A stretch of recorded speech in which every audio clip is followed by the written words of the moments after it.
A paz do Senhor Jesus, meus irmãos, sejam todos muito bem-vindos a mais uma aula da nossa EBD Transformadora. É o conhecimento que promove mudança e hoje uma lição abençoada, lição de número 10, com o tema A Promessa do Espírito. Uma lição maravilhosa e será um divisor de águas. Vamos entender aqui qual é o papel do Espírito Santo na igreja. Eu tenho certeza que você nunca mais vai enxergar essa temática com os mesmos olhos que você tinha anteriormente. É uma lição abençoadora e tenho certeza que com humildade no coração, com a mente aberta, nós vamos compreender qual é a perfeita, boa e agradável vontade de Deus para as nossas vidas, tá bom? Então vamos lá, vamos iniciar nossa lição, a promessa do Espírito, e hoje nós vamos iniciar com João capítulo 20, versículo 22, que é o nosso texto áureo, que diz: E havendo dito isto, assoprou sobre eles e disse-lhes: Recebei o Espírito Santo. A verdade prática diz que a promessa do Pai não se restringe a um grupo particular ou a um período específico,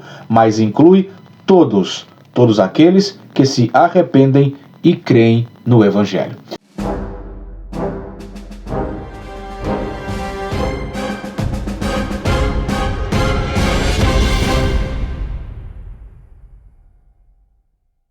A nossa leitura bíblica em classe encontra-se no Evangelho segundo João, capítulo 14, versículos 16 a 18 e o versículo 26, também no capítulo 16, versículos 7, 8 e 13, e no capítulo 20, versículo 21 e 22. Você pode estar aí conferindo, tá? Na sua Bíblia, essa leitura maravilhosa. E esta lição tem 3 objetivos, como sempre, e o primeiro objetivo é analisar a promessa do Pai, conforme ensinada por Jesus no Evangelho segundo João. O segundo objetivo é investigar o fato de que o Espírito habita nos discípulos para que estes cumpram a vontade de Deus. E o terceiro aqui, objetivo da lição, é evidenciar o poder transformador da descida do Espírito no dia de Pentecostes. Isso aqui é muito importante. A palavra-chave para essa lição é a palavra Espírito, né? Afinal de contas, vamos tratar especificamente aqui do Espírito Santo. Então, quando falamos que esta palavra-chave é o Espírito, a gente precisa entender que essa promessa não está restringida, ou ela não está camuflada, ou não está agarrada apenas aos discípulos em um momento passado, mas é uma realidade que está ao alcance de cada crente nos dias de hoje. Isso é muito importante, porque pessoas têm deixado de buscar a presença do Espírito Santo, achando que isso está apenas no campo apostólico, quando na verdade, até os dias de hoje, o Espírito Santo continua operando exatamente da mesma forma. Então não devemos subestimar a presença do Espírito Santo, porque é Ele quem habilita, é Ele quem nos impulsiona, quem nos conduz nesse caminho para enfrentarmos os desafios espirituais. É Ele que nos ajuda a compreender as Escrituras e também nos conduz a uma vida para exaltar a Deus no nosso cotidiano. Quem nos impulsiona, quem nos habilita é o Espírito Santo de Deus. Então, dessa forma, nós somos chamados a abrir os nossos corações para a ação do Espírito Santo. E assim Ele trará o seu poder transformador para que nós possamos caminhar nesta caminhada árdua. Mas se Ele estiver habitando em nós, teremos poder, teremos força, teremos impulsão suficiente para caminharmos e galgarmos um caminho, aguardando assim o arrebatamento da igreja. Então é muito importante já começarmos a entender isso. A palavra-chave é Espírito, mas o Espírito continua operando nos dias de hoje. Eu e você precisamos diariamente estar em contato, estar buscando esta presença maravilhosa que é o Espírito Santo de Deus. Então a introdução, meus queridos, diz que nesta lição nós vamos analisar 2 momentos significativos. Em primeiro lugar, a afirmação de Jesus e seus discípulos de que eles receberiam o Espírito Santo, que inicialmente atuaria na vida do pecador para promover a conversão, né? Isso em relação ao pecado, à justiça e ao juízo. E em seguida, em segundo lugar, estabeleceremos uma ligação entre esta visão regeneradora da promessa do Espírito em João e a perspectiva capacitadora a respeito do Espírito que encontramos no livro de Atos dos Apóstolos, que foi escrito pelo evangelista Lucas. Isso é muito importante, porque nós vamos iniciar a nossa reflexão aqui nesta lição, observando que o Evangelho segundo João vai trazer o Espírito que é apresentado como aquele que convence o mundo, né? Convence do pecado, da justiça, do juízo. Isso aqui é muito importante. Mas nós vamos ver que, além disso, ele é um agente direto de regeneração. Esta é a operação do Espírito Santo aqui no Evangelho segundo João. Mas em seguida, nesta lição, nós vamos também precisar entrar um pouco em Atos dos Apóstolos, para ver um pouco da visão de Lucas a respeito dessa descida do Espírito Santo.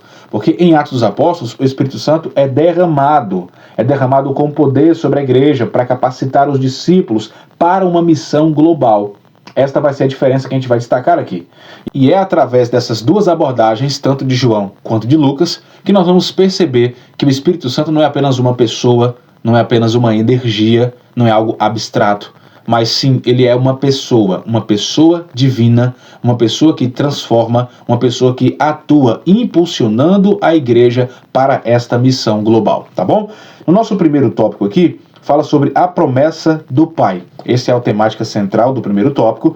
E o primeiro ponto fala sobre Jesus enviando o Consolador. Jesus enviará o Consolador. O comentarista diz que no Evangelho segundo João, capítulo 14, nós lemos: Ele vos dará outro Consolador. Isso no versículo 16. Esse Consolador é o Espírito Santo que habita convosco e estará em vós, como está descrito no versículo 17. Meus queridos, o anúncio de Jesus aqui nesse momento é crucial, porque ele traz um conforto, é uma palavra de esperança, momentos antes dele ser entregue para ser crucificado no madeiro. Por que isso é muito importante? Porque ele promete um envio, e a expressão que ele usa para este enviado será outro Consolador. Isso no versículo 16. Ou seja, alguém que é semelhante a ele, alguém da mesma essência divina, mas que estaria com eles para sempre. Não era momentâneo, não era por um período. Existe aqui nesse texto dois termos gregos para outro. Então, quando ele diz outro Consolador, nós precisamos entender isso. De que tipo de outro ele está falando. Você pode até fazer uma anotação aí na sua Bíblia, porque isso é importante você entender isso aqui. Caso alguém te pergunte sobre isso, você sabe responder. São dois termos, duas palavras para outro. A primeira palavra é a palavra heteros. A segunda é allos. Heteros é uma palavra que é utilizada para outro no sentido de diferente. Outro tipo de natureza, outro tipo de essência. Mas a palavra allos é uma palavra destinada a algo igual, algo da mesma essência, algo que não tem diferença na sua natureza. Então, a palavra que Jesus utiliza aqui nesse texto é allos. Enviará outro Consolador, ou seja, outro igual a mim, da mesma natureza, da mesma essência, ou seja, de Deus, da mesma forma. Então é importante dizer que esse outro não é diferente. É outro assim como ele é. Ele vai dizer allos parakletos. Allos parakletos, o parakletos aqui, se refere a alguém que está sendo chamado para estar do lado. Um que vai ser chamado para ser um defensor, um ajudador, aquele que vai interceder. E esta promessa é um cumprimento do que está no Antigo Testamento. Isaías capítulo 11, versículo 2, fala que o Messias seria aquele que traria com ele o espírito de sabedoria e de entendimento. Olha o que esta profecia diz pra gente. E repousará sobre ele o espírito do Senhor, o espírito da sabedoria e do entendimento. Então, esta promessa está sendo cumprida aqui. E algo muito importante, que quando Jesus afirma que o Espírito habita convosco e estará em vós, Jesus aqui no versículo 17 está afirmando pelo menos duas dimensões de atuação do Espírito Santo. A primeira é aquela atuação externa, por isso que ele diz que habita convosco, ou seja, estará no meio de vocês. Isso aqui é algo externo, mas ele diz que habitará, estará em vós. Quando ele diz que estará em vós, aqui é uma futura habitação interna, ou seja, estará em seus corações. Aqui ele está inaugurando uma nova fase na história da salvação. O que nos faz entender que o Espírito Santo não foi enviado à Terra apenas para ser sentido de forma emocional durante cultos, mas o motivo pelo qual o Espírito foi enviado é para habitar em nós, fazer morada em nós, ser o dono do nosso corpo, e sendo assim, ele será o nosso conselheiro, o nosso ajudador, o nosso intercessor, o nosso santificador, o nosso impulsionador. É assim que o Espírito Santo opera e trabalha. Porque tem muitas pessoas que restringem o Espírito Santo a apenas aquela ação durante o culto, e não é para ser entendido assim. O Espírito Santo foi enviado para ser um habitante dos nossos corações. Nós somos a casa, nós somos a morada, ele é o habitante do nosso coração. E isso diariamente, isso enquanto nós tivermos vida, porque esta promessa é uma promessa para sempre. Porque ele é o nosso consolador. Ele precisa estar perto de nós. E nós, mais do que nunca, precisamos que ele esteja perto da gente o tempo todo. Inclusive, o Consolador é o segundo ponto desse primeiro tópico, que o nosso comentarista diz que a palavra grega aqui traduzida como Consolador é Paracletos, cujo significado refere-se a alguém chamado para ajudar, encorajar ou interceder por outra pessoa. Esse é o papel principal do Espírito Santo. Mas ele aqui com o Paracletos não é simplesmente um consolador emocional, não é simplesmente isso. Ele representa alguém que defende, alguém que guia, alguém que fortalece. Isso é muito mais do que simplesmente um consolador emocional. Primeira carta do apóstolo João, no capítulo 2, versículo 1, ele vai falar justamente sobre isso. Filhinhos, não pequem, mas se pecar, saiba que temos um advogado junto ao Pai. Então Jesus, quando ele diz que ele vai enviar outro Consolador, ou que o Pai vos dará outro Consolador, Jesus aqui está distinguindo o Espírito de si mesmo como pessoas divinas. Isso é importante, porque aqui ele se iguala, o outro que vai vir é como eu, igual a mim, da mesma essência, da mesma natureza, mas não sou eu necessariamente. É outra pessoa, da mesma forma, da mesma natureza, mas outra pessoa. Aqui traz o quê? Uma essência divina de que a Trindade é uma realidade. Isso é uma realidade inegociável. Uma realidade incontestável, onde o Pai, o Filho e o Espírito são distintos em pessoa, mas um só Deus em natureza e propósito. Aquele que vem é da mesma natureza que eu sou, mas ele é uma pessoa, eu sou outra pessoa. O Pai vos dará, então o Pai dará o Consolador, eu enviarei o Consolador e ele virá da parte do meu Pai. São três pessoas, porém atuam juntas. Por quê? Porque são da mesma essência, não são três deuses, tá? São três pessoas, porém a mesma natureza, mesmo Deus, mesma operação. Aqui você tem claramente essa distinção. Olha o que está escrito em João capítulo 14, versículo 26. Mas o Consolador, o Espírito Santo, que o Pai enviará em meu nome, vos ensinará todas as coisas. Observe aqui a diferença. É o mesmo Deus, operam juntos, da mesma forma, da mesma natureza, porém o Consolador, o Espírito Santo, que o Pai, 2, vai enviar, 3, em meu nome. Por isso que ele diz outro Consolador, que não sou eu necessariamente, é outra pessoa, mas é da mesma essência, ou seja, é Deus. Como eu sou, eu, ele e o Pai, somos Deus, não deuses.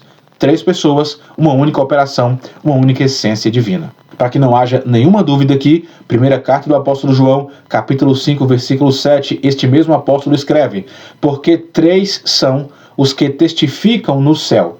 Quem são eles, João? Ele vai escrever: o Pai, a Palavra e o Espírito Santo. E estes três são um só.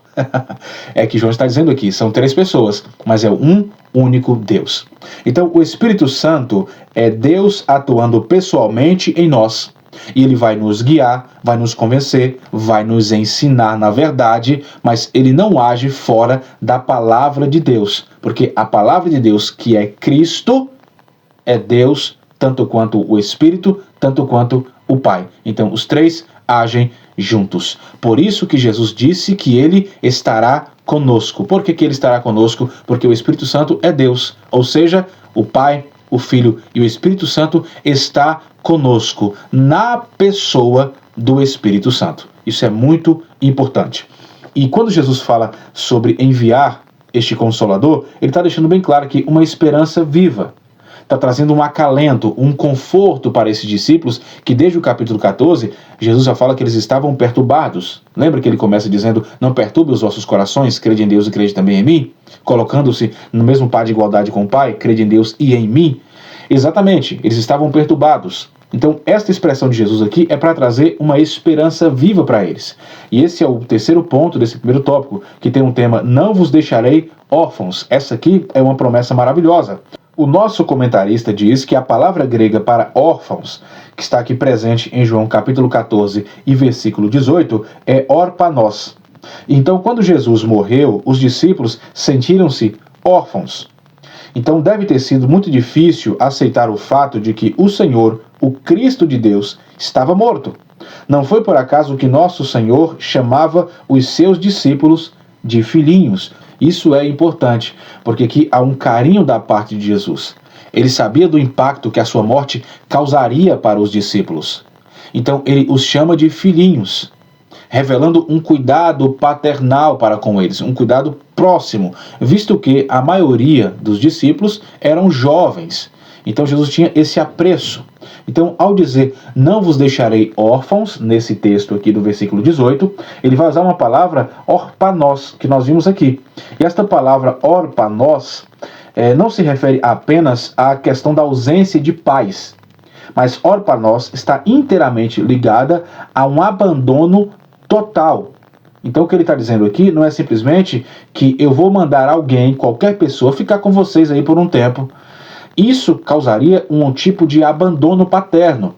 Então quando ele diz orpanos, ele está dizendo não vos deixarei abandonados. Por isso que o outro, a palavra outro é allos, é outro da mesma essência, da mesma natureza. Ou seja, eu estou indo para o Pai, mas aquela pessoa que vem em meu lugar é como se fosse eu. Por quê? Porque ele é Deus do mesmo jeito que eu sou.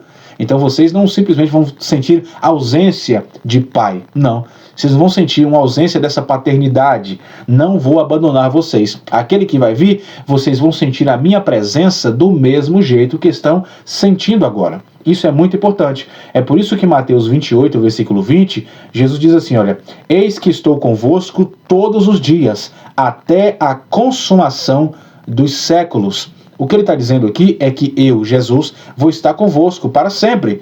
Como assim? Na pessoa do Espírito Santo. Por isso vocês não vão estar abandonados, não vão sentir a falta de um pai, porque o Espírito é da mesma natureza que eu sou, ou seja, Deus de Deus. Isso já estava profetizado nos Salmos 145 e versículo 18. Olha o que o salmista diz: o Senhor está perto de todos os que o invocam, de todos os que invocam em verdade. Como invocar em verdade? Jesus falou, Deus é Espírito.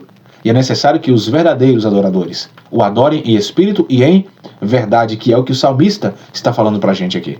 Então, quando nós nos sentimos sozinhos às vezes, abandonados, talvez galgando um caminho sem uma assistência, nós devemos nos lembrar, o Espírito Santo foi deixado por Jesus justamente para nos acompanhar, para nos impulsionar. Então, é o Espírito Santo que nos faz lembrar que nunca estamos só. Jesus está conosco na pessoa do Espírito Santo. Ele é o nosso grande consolador.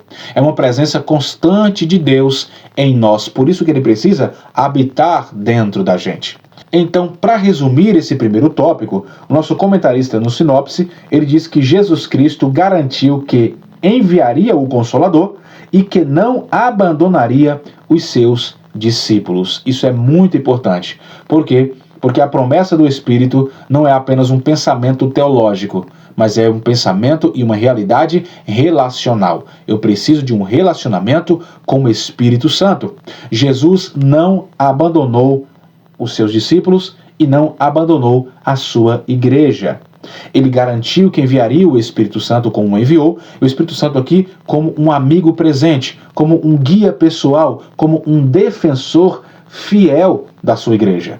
Isso é importante porque esta promessa permanece viva, permanece até os dias de hoje, não ficou reclusa com o colégio apostólico, mas é uma realidade para os nossos dias.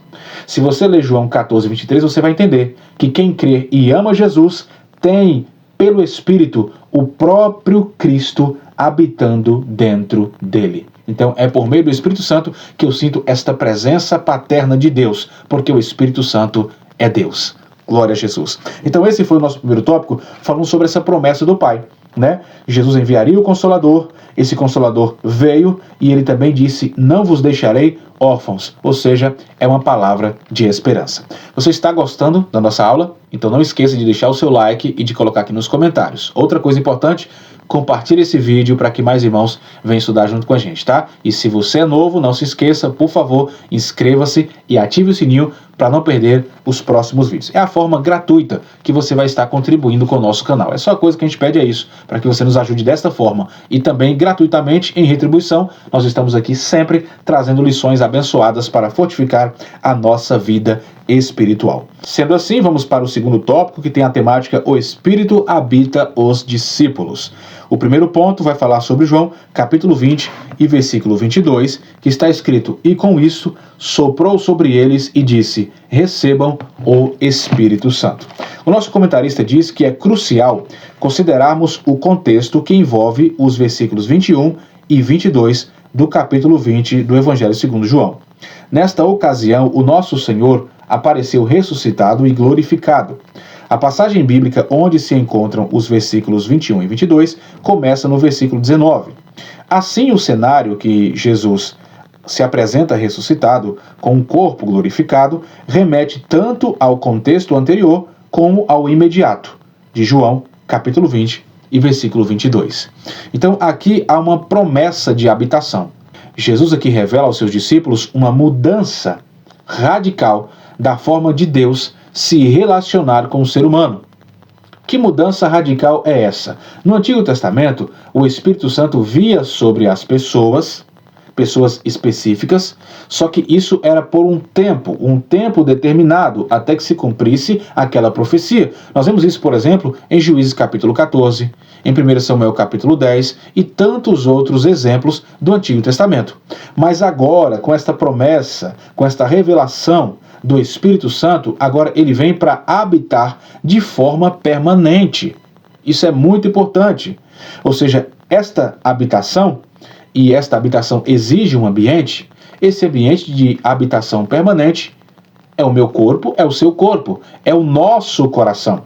Capítulo 14, versículo 17 do Evangelho segundo João está escrito: porque habita convosco e estará em vós. É algo permanente. Então o que é importante é que esse termo aqui, habitar, quando ele diz porque habita convosco, esse termo aqui, habitar, ele é traduzido exatamente como algo constante, contínuo, algo permanente e não algo temporário, não algo ocasional. Então, quando Jesus diz habita convosco, ele está dizendo vai estar sempre, vai continuar sempre, ou seja, vai ficar, vai permanecer. Esta mesma palavra aqui é utilizada no Antigo Testamento para o tabernáculo. O tabernáculo é exatamente esta mesma certeza da habitação contínua de Deus no meio do seu povo. Aqui está se cumprindo em Jesus, falando sobre a habitação do Espírito Santo, que ele estará em nós, que ela estará junto conosco. Então isso é cumprimento no Novo Testamento com Jesus, quando ele dá esta promessa esperançosa, que ele habitará, ele estará, ele ficará em vocês o tempo inteiro. O que vai fazer a gente entender de forma clara que esta vinda não é temporária. Esta vinda é uma presença contínua, diária. O Espírito passa a residir em cada um de nós, em cada crente, como um povo novo, como um templo, uma habitação, um tabernáculo de Deus. E é desta forma, o Espírito Santo passa a habitar corporalmente dentro de nós, que passamos a ser templo, moradia, tabernáculo, cenáculo, a habitação de Deus, através da pessoa do Espírito Santo. Paulo vai escrever isso na primeira carta aos Coríntios, no capítulo 6, versículo 19. Ele faz uma pergunta, e esta pergunta é retórica, você precisa pensar sobre ela. Ele diz: ou não sabeis que vosso corpo é o templo do Espírito Santo que habita em vós? Ele vai reforçar isso em Efésios capítulo 2, versículo 22. Ele diz: nele também vós juntamente sois edificados para morada de Deus em Espírito. Isso é muito importante porque o cristão não depende de lugares físicos para experimentar a presença de Deus. Olha que coisa forte, né? O crente é o próprio santuário de Deus, porque Deus deseja habitar, agir, estar presente todos os dias, de forma permanente. E isso só acontece quando o Espírito Santo é o dono desta casa. É o dono do meu, é o dono do teu coração. Mas isso é promessa do Senhor, mas é necessário que ele habite, que ele esteja todos os dias dentro de mim e dentro de você. Assim, nós seremos, de fato, casa de Deus, habitação de Deus. Através de nós vamos refletir o Senhor, porque ele está habitando em nós. Olha que coisa maravilhosa. É isso que se trata, João capítulo 20 e versículo 22. O que é importante é que há aqui uma expressão que assoprou neles o Espírito Santo e precisamos entender que expressão é essa, ou que essa expressão significa sobre assoprar sobre eles. É isso que trata-se o segundo ponto desse segundo tópico, que tem o tema, o sentido de assoprou sobre eles o Espírito. O comentarista diz que o capítulo 20 do Evangelho segundo João contém um versículo que gera diversas interpretações teológicas divergentes. No entanto, a Bíblia de Estudo Pentecostal oferece uma observação significativa sobre a interpretação desse versículo. Ela esclarece que a palavra grega traduzida como assoprar é empusal, o qual também aparece na versão grega da Bíblia, que é a Septuaginta, que é aquela tradução para o grego, feita ali um pouco antes do nascimento de Jesus. Ele traz aqui dois textos, que é Gênesis 2 e 7, significando fôlego de vida, e que isso aqui é utilizada em Ezequiel também, capítulo 37, verso 9, no contexto de assoprar sobre os mortos para que eles vivam. Então, portanto, a expressão presente em João 20 e 22 sugere que o Espírito foi soprado para trazer nova vida, indicando uma perspectiva de regeneração dos discípulos, como uma obra do Espírito ocorrida antes do dia de Pentecostes. Vamos analisar isso aqui de forma calma, para que a gente possa compreender de uma forma mais esclarecida. Os dois textos que ele trouxe aqui para a gente, o primeiro, Gênesis 2 e 7, está escrito assim: E formou o Senhor Deus o homem do pó da terra, e soprou em pusal, e soprou em suas narinas o fôlego de vida. Então, neste versículo 2 e 7, Deus aqui dá vida ao homem, soprando sobre ele. Então, trata-se de um ato de criação e de regeneração. Há uma criação e uma regeneração neste mesmo versículo. Se você ler com calma, você vai perceber essas duas nuances aqui. Mas em Ezequiel 37, verso 9, está escrito: Profetiza ao Espírito, e dize: Assim diz o Senhor Deus, vem dos quatro ventos, ó Espírito, e assopra em pusal sobre estes mortos, para que vivam.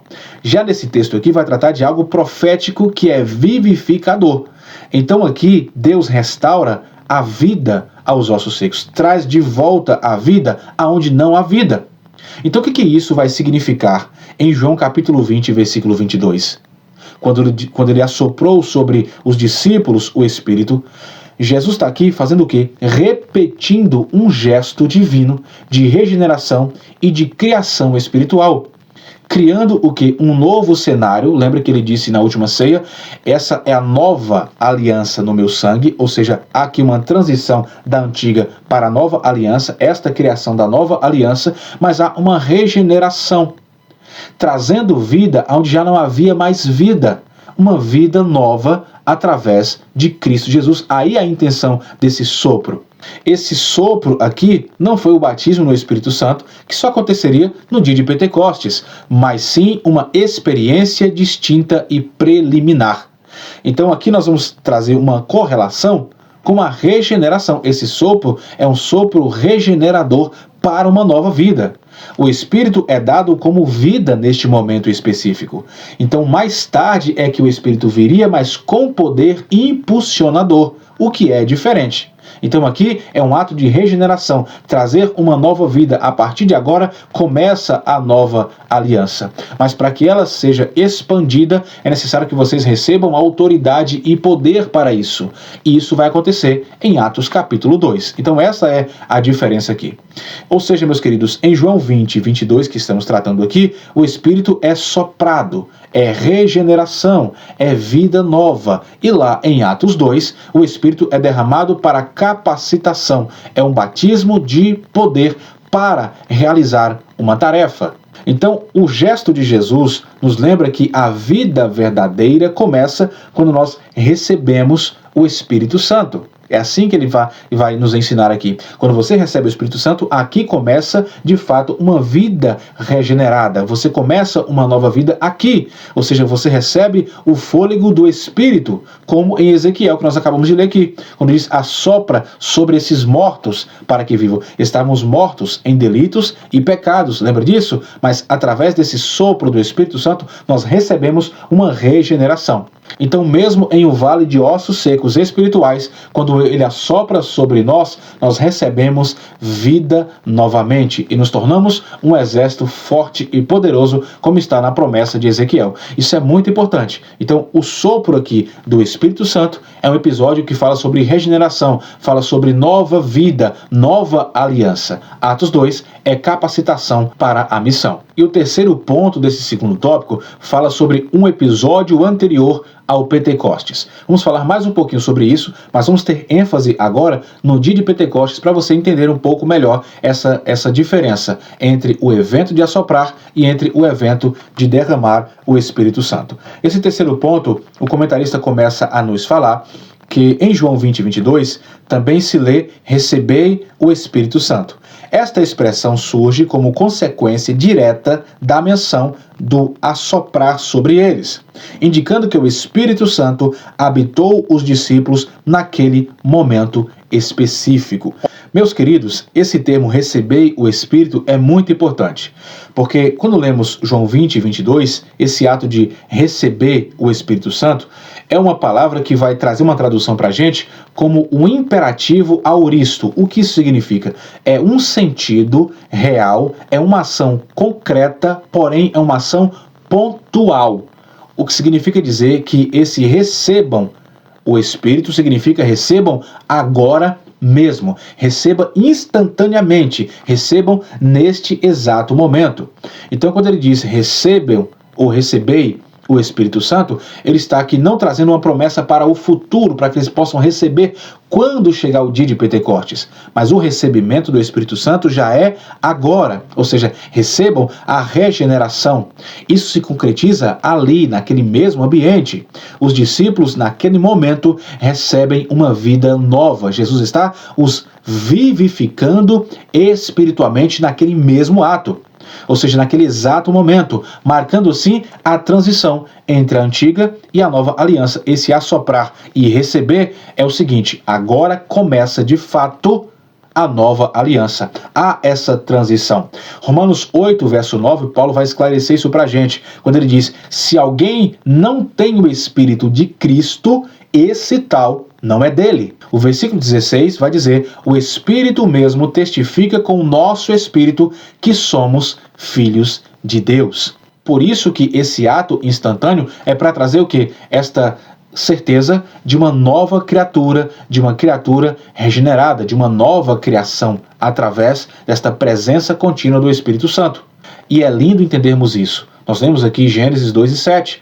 Observamos que Deus sopra sobre o primeiro Adão, mas agora Jesus, o último Adão, e se você conferir 1ª carta aos Coríntios, capítulo 15, versículo 45, você vai entender isso.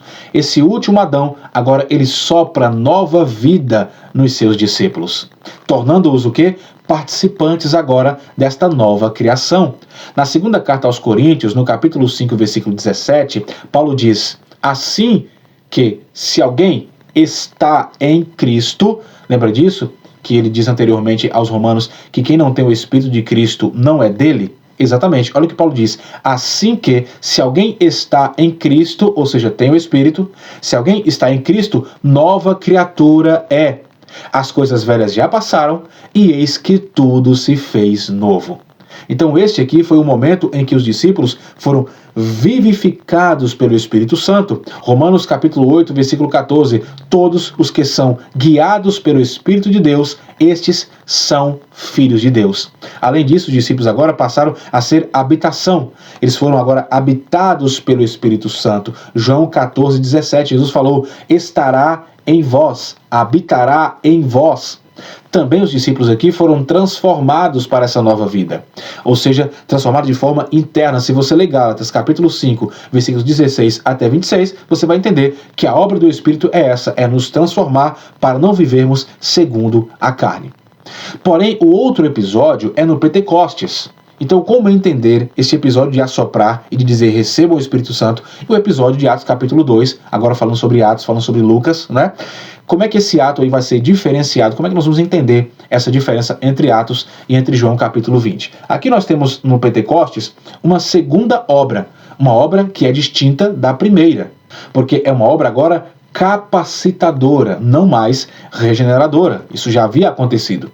Então, em Atos dos Apóstolos, capítulo 2, há um revestimento de poder para que eles pudessem cumprir, pudessem fazer a missão global que Jesus havia indicado para que eles fizessem. Por isso que ele diz, no versículo 8 do capítulo 1 de Atos dos Apóstolos, vocês receberão o quê? Poder. Receberão poder, não regeneração. Vocês não vão receber uma nova vida, não. Vocês vão receber capacitação. Receberão agora poder, quando o Espírito vir sobre vós. E aí serão as minhas testemunhas. E testemunha aqui sempre vai estar com correlação a ser mártir, a entregar a sua vida por amor ao Evangelho. Então vocês vão ter poder, capacidade de entregar as suas vidas por amor ao Evangelho, porque vocês terão uma capacitação espiritual para resistir, para cumprir este chamado. Então aqui é uma ação capacitatória e não regeneratória. Essa é a grande diferença. Então vamos ver aqui rapidamente um pouco dessas diferenças entre João 20 e entre Atos capítulo 2. A diferenciação é que em Atos 20 há um ato de regeneração, em Atos 2 um revestimento de poder. Em João capítulo 20, o Espírito habitando. Em Atos capítulo 2 é o Espírito capacitando. Em João capítulo 20 é uma nova vida em Cristo. Em Atos capítulo 2 é uma unção para a missão, capacitação para a missão. Em João capítulo 20 é nova criação. Porém, em Pentecostes, Atos capítulo 2, é um testemunho ao mundo de que já são novas criaturas, de que já receberam nova vida. Por isso vão testemunhar para que outras pessoas também possam ter acesso a essa nova vida. Esta é a diferença de João 20 e de Atos capítulo 2. Então, a regeneração pelo Espírito Santo é o início dessa jornada cristã. É quando nós passamos da morte para a vida. Se você ler João capítulo 5, versículo 24, vai ficar bem mais fácil você entender isso aqui. Então, meus queridos, a experiência pentecostal, em Atos capítulo 2, nos capacita para cumprir essa missão. É uma capacitação espiritual, anunciar o Evangelho com ousadia, porque não basta apenas ter vida necessariamente, mas é necessário poder do alto para vivermos e pregarmos com eficácia. Por que é importante entendermos isso? Porque se eu apenas querer receber nova vida, receber o Espírito Santo, mas não buscar uma capacitação, eu vou acabar caindo no que Tiago vai nos escrever, que a fé sem obra é morta. Então, por mais que eu tenha esta vida que eu recebi através do Espírito Santo, eu vou ter fé, ok, mas será uma fé inerte, uma fé morta, porque eu não estou buscando uma capacitação, um encorajamento, poder de Deus para com ousadia levar esse evangelho adiante. Logo, não terei fruto, logo, não terei obra oriunda da fé. Não tendo essas obras oriundas da fé, automaticamente a minha fé está morta. Daí a intenção de derramar o Espírito Santo, trazer esta capacitação. E nós precisamos aprender algo muito importante com isso aqui, que hoje em dia, nos dias atuais, muitos já foram até regenerados pelo Espírito, mas não buscam este revestimento. Isso é triste. É triste porque nós precisamos desejar ambas as dimensões, tanto uma nova vida, quanto também fazer a obra de Deus, mediante o poder dado por Jesus através do Espírito Santo. Então, a vida interior transforma. Porém, a capacitação exterior é para pregar o Evangelho. Então, eu não tenho que ter o Evangelho apenas para mim. Quando eu só quero o Evangelho para mim, eu só estou buscando apenas a regeneração e ponto. Mas quando eu busco capacitação, eu entendo que eu fui regenerado, que eu fui alcançado e que eu posso ser um canal de Deus para alcançar outras pessoas, para pregar o Evangelho para outras pessoas. Eu só consigo fazer isso se eu tiver uma capacitação espiritual. Por isso que é importante nós buscarmos o Espírito Santo. Efésios capítulo 5, versículo 18, Paulo diz: enchei-vos do Espírito. Por que eu quero estar cheio do Espírito? Eu quero estar cheio para poder transbordar e alcançar outras pessoas. Esse é o objetivo da capacitação. E em resumo aqui deste tópico de número 2, o comentarista diz que João 20, 21 e 22 refere-se a um acontecimento que ocorreu antes da descida do Espírito Santo no dia de Pentecostes. Assim sendo, encerramos o nosso segundo tópico e gostaria de pedir sua gentileza, deixe o like, comente aqui embaixo, compartilhe com mais alguém e não se esqueça, se você é novo, seja muito bem-vindo e inscreva-se em nosso canal ativando o sininho, tá bom?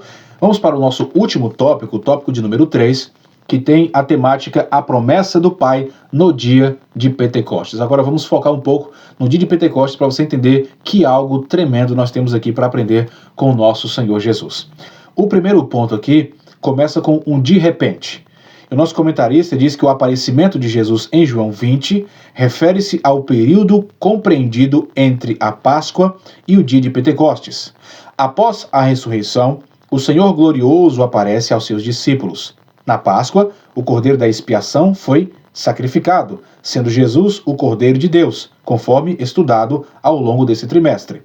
No entanto, 50 dias depois da Páscoa, celebra-se a festa da colheita no dia de Pentecostes. Foi ao final deste dia, ainda não concluído, após Jesus ter feito a promessa de recebimento de poder, que, de repente, ocorreu um acontecimento extraordinário, o derramamento do Espírito Santo. Eu quero ler esse versículo, é importante, capítulo 2 e versículo 2 de Atos, que diz assim: E de repente veio do céu um som, como de um vento veemente e impetuoso, e encheu toda a casa em que estavam assentados. O que é importante é que a expressão aqui é de repente. Esse de repente aqui, diretamente da expressão original, vai significar algo que não está ali por acaso. Esse de repente transmite uma certeza de algo que rompe um curso natural. Foi de repente. Ou seja, não esperávamos que acontecesse exatamente naquele momento, mas aconteceu. Então, aqui temos um ato extraordinário, um ato milagroso, um ato inesperado, um ato súbito, um ato que vai romper as leis naturais. Então, ninguém esperava que fosse naquele momento, mas aconteceu. Então, esse detalhe é crucial, porque o derramamento do Espírito Santo, sendo assim, de repente, significa dizer que não foi simplesmente um resultado de um ritual humano. Não, mas uma ação da soberana vontade de Deus no momento e no momento específico, na hora e na hora específica em que Deus havia determinado para que acontecesse. Foi um ato sobrenatural, um resultado sobre a soberania de Deus. Ele, então, traz essa intervenção divina no momento e na hora que ele quis derramar o Espírito Santo. Para nós entendermos que não depende do que nós fazemos, mas esse derramamento é algo extraordinário, milagroso, mas que provém do próprio Deus. E isso acontece exatamente no dia de Pentecostes, 50 dias após a Páscoa. Por que é importante entendermos isso aqui? E por que veio justamente no dia de Pentecostes? Porque a festa de Pentecostes, ela também é chamada de festa das colheitas. Que colheita é essa? A descida do Espírito Santo. O Espírito Santo só poderia descer depois da morte e ressurreição de Cristo. Por isso que ele disse, se eu não for, o Espírito não vem. Então isso é plantado na Páscoa, é plantado na sexta-feira.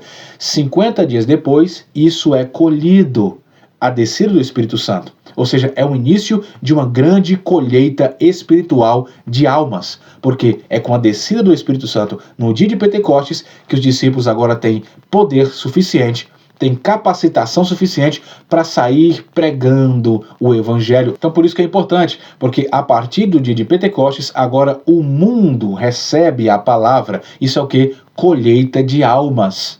Por isso foi importante o dia de Pentecostes. Para você ter uma ideia, a correlação das festas judaicas com o cumprimento em Jesus, se você ler Atos capítulo 2 e versículo 1, o texto está assim: ao cumprir-se, observe bem, ao cumprir-se o dia de Pentecostes, ou seja, havia ali uma espera.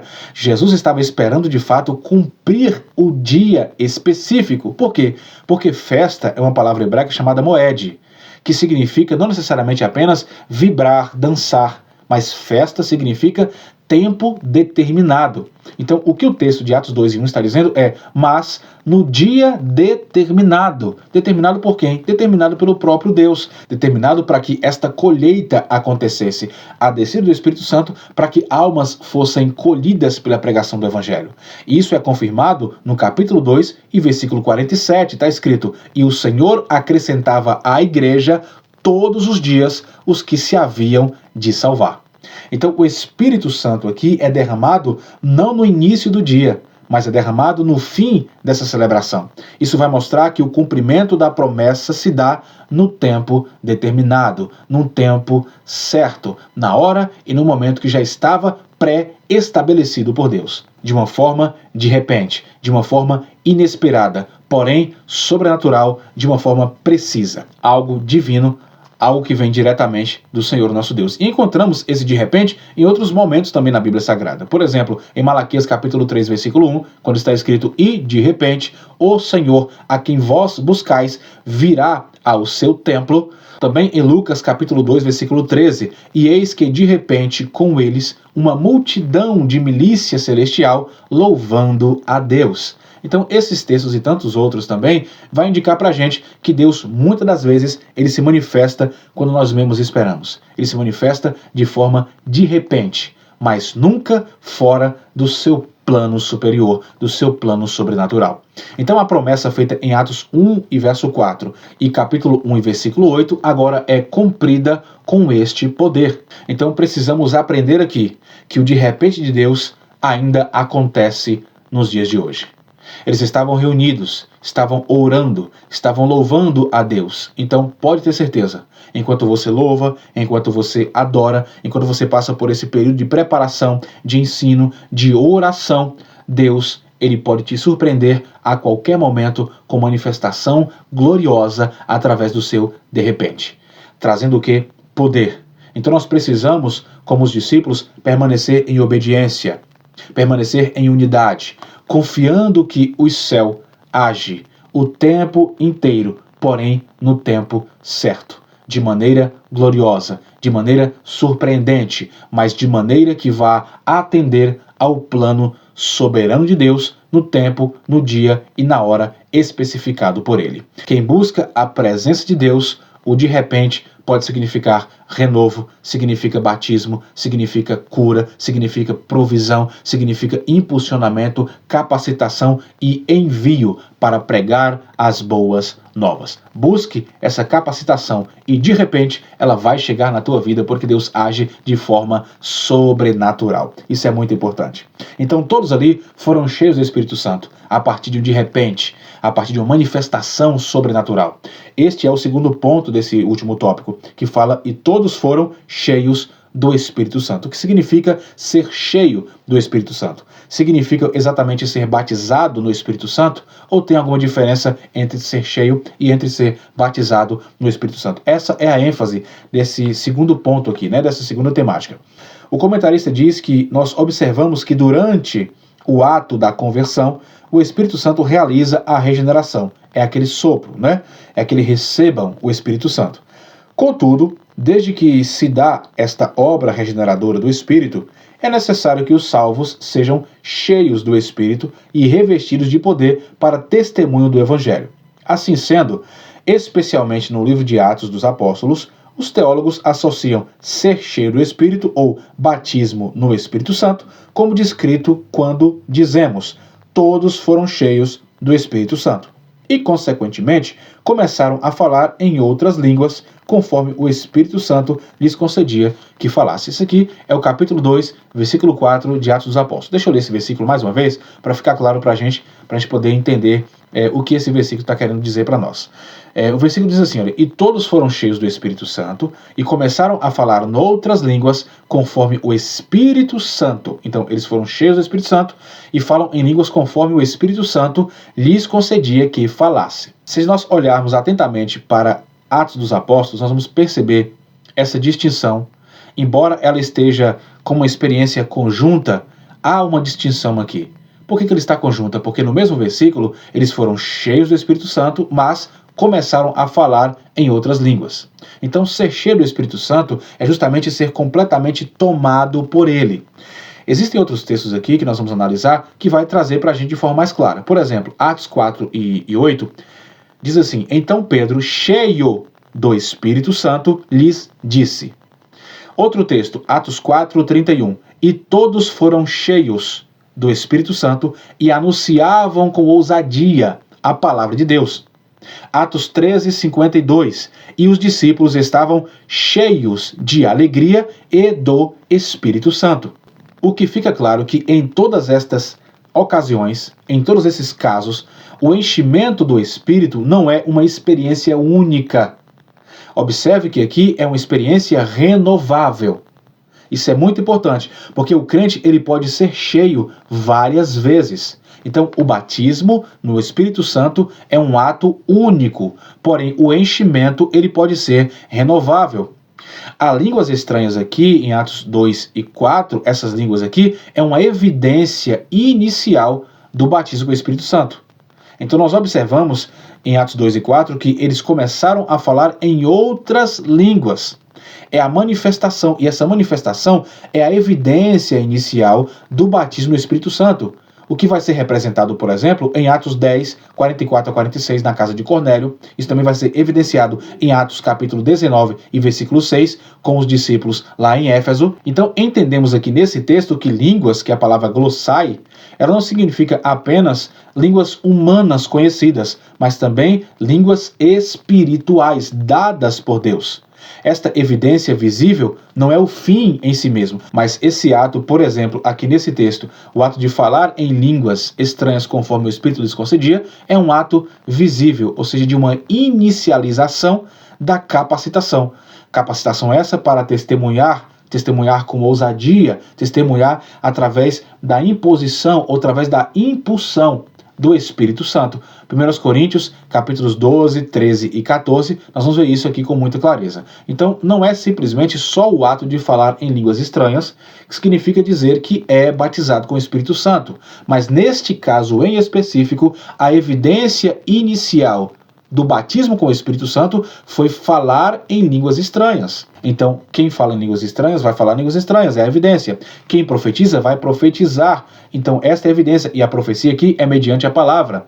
Aquele que tem o dom de curar, quando ele ora pelo poder de Deus, concedido através do Espírito Santo, há cura, há milagres, há sinais. Esta é a evidência externa do batismo, da capacitação espiritual para a pregação da palavra. Essa é a diferença. Então, o preenchimento é algo pessoal. O vaso é que vai ser preenchido. Mas a evidência do batismo com o Espírito Santo é para alcançar outras pessoas. Inclusive, as línguas estranhas edifica a si mesmo, como Paulo vai escrever.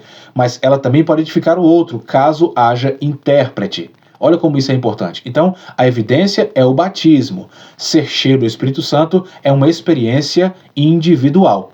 Então nós precisamos, como crentes regenerados, precisamos entender que devemos buscar constantemente essa plenitude do Espírito, porque esta é a capacitação sobrenatural que dá ousadia, que nos dá direção, que nos traz santidade, que nos traz poder para cumprir o chamado. Efésios 5:18, enchei-vos do Espírito. Esse verbo aqui é um verbo presente e contínuo. Enchei-vos do Espírito, é a palavra pleirouste. Paulo está dizendo, esse ato de ser cheio é um ato diário, ou seja, contínuo. Busquem fazer isso continuamente, porque se vocês pararem de buscar, vocês deixarão de ser cheios do Espírito Santo. E como é que nós fazemos isso? Nós fazemos isso quando nós temos uma vida constante de oração, de leitura da palavra, de entrega total, ou seja, deixar ser dominado por ele, porque ser cheio é deixar ser dominado pelo Espírito Santo, e assim vamos estar buscando os dons e também o fruto do Espírito. Isso é muito importante. Então, o batismo do Espírito Santo é justamente aquele ato externo para alcançar pessoas. Ser enchido ou preenchido pelo Espírito Santo é se deixar ser dominado por ele, e isso é um ato contínuo. Precisamos buscar todos os dias de nossas vidas. Então eu espero que você tenha entendido esse segundo ponto, qual é a diferença entre ser cheio do Espírito Santo e entre ser batizado no Espírito Santo. Ser cheio é um ato contínuo que deve ser buscado todos os dias e é um ato individual. O vaso tem que estar cheio. E o ato de ser batizado no Espírito Santo é uma evidência inicial da sua capacitação para realizar esta missão. Esta é aí basicamente a diferença.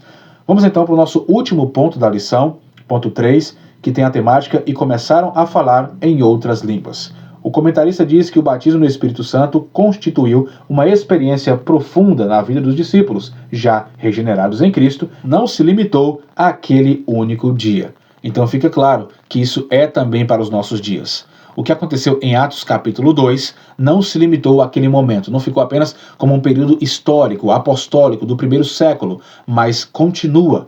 Pedro deixa bem claro para a gente. Quando Pedro acaba de ser batizado no Espírito Santo, começa a falar em outras línguas, ele vai dar um discurso trazendo a promessa que havia sido feita por Joel. E ele vai descortinar para a gente um significado maravilhoso, que não era simplesmente para os seus dias, mas que isso continuaria. Olha lá, Atos 2 e 39, Pedro vai no seu discurso dizer: "Porque a promessa vos diz respeito a vós, a vossos filhos e a todos os que estão longe, e quantos Deus, o nosso Senhor, chamar." Então aqui é uma promessa do Pai, Atos 1 e verso 4 que nós vimos. Também é um revestimento de poder para um testemunho mundial, conforme Jesus havia dito em Atos 1 e verso 8. Mas se tratando aqui nesse tópico sobre línguas estranhas ou outras línguas, nós devemos entender que essas línguas aqui eram línguas que eram entendidas, todos estavam entendendo ali.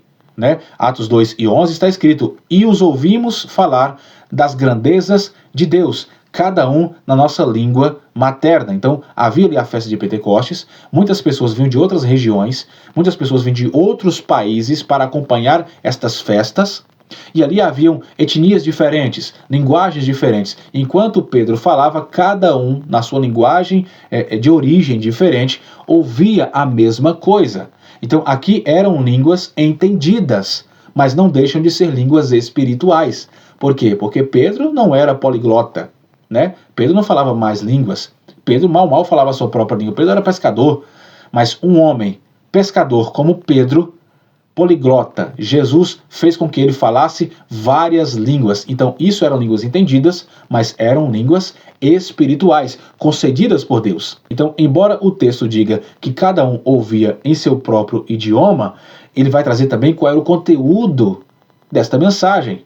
Qual era o conteúdo dessa capacitação? E o conteúdo é, capítulo 2, versículo 11, "E ouvimos falar das grandezas de Deus." Olha que maravilha. Então, as línguas aqui não eram discursos humanos, construídos, ensaiados, como nós vemos hoje em dia em muitas pessoas por aí, que repetem as línguas que falam apenas por repetir. Não é sobre isso. Aqui há uma capacitação para falar sobre as grandezas de Deus. Olha aqui, são expressões espirituais inspiradas pelo próprio Deus. Inspiradas para quê? Para glorificar a Deus. Então aqui o verbo utilizado é também utilizado em 1 Coríntios capítulo 14, é para descrever que essas línguas é uma forma de edificação pessoal, em adoração a Deus. Então cada um ouvia na sua língua pessoal uma frase sobre a adoração e sobre a grandeza de Deus. Então, línguas estranhas necessariamente é para edificação própria de quem está falando. É uma adoração, é uma conexão entre ele e Deus. Quando é para os outros, aí há um intérprete. Neste caso aqui, o próprio intérprete foi o próprio Espírito Santo, que enquanto saía da boca de Pedro, cada um ouvia em sua língua. Mas existem momentos em que alguém fala, alguém tem o batismo com este dom de línguas e Deus levanta alguém para interpretá-la. Por quê? Porque através de uma edificação daquele que está falando, o Senhor também quer edificar os outros. Por isso, a necessidade também do dom de interpretação de línguas. Então, neste caso aqui, sempre precisa ser para evidenciar a grandeza, para evidenciar a manifestação da soberania de Deus. Isso é muito importante. 1 Coríntios capítulo 14, versículo 2, Paulo adverte: "Porque o que fala em línguas não fala aos homens, senão a Deus." Ou seja, essa conversa é apenas entre a pessoa que fala e entre Deus. É esta conexão. Se for para outros, precisa então de uma interpretação, que é o que acontece aqui em Atos capítulo 2. E aqui nós entendemos que mesmo que todos estavam escutando e entendendo, não significa dizer que eram línguas intelectualmente humanas, línguas ensaiadas, aprendidas. Não, o emissor não aprendia essas línguas, mas eram sobrenaturais, simbolizando capacitação do próprio Espírito Santo. Então é um sinal visível da obra invisível. As línguas aqui foram manifestação exterior daquilo que o Espírito Santo operava no interior dos discípulos. Uma evidência física de uma obra realizada neste batismo no Espírito Santo. Então é por isso que a tradição pentecostal entende que o falar em línguas é uma evidência inicial física do batismo no Espírito Santo. Não que seja esse o único dom. Não que seja essa a única forma de ser batizado no Espírito Santo. Mas é uma evidência inicial, baseada nesse texto de Atos capítulo número 2. Então, para fecharmos esse ponto, entendemos que esta verdade bíblica nos ensina que Deus deseja encher cada crente com o seu Espírito. É um desejo que parte do próprio Deus. E isso não apenas para experiências emocionais, como muitas pessoas estão aí enganadas.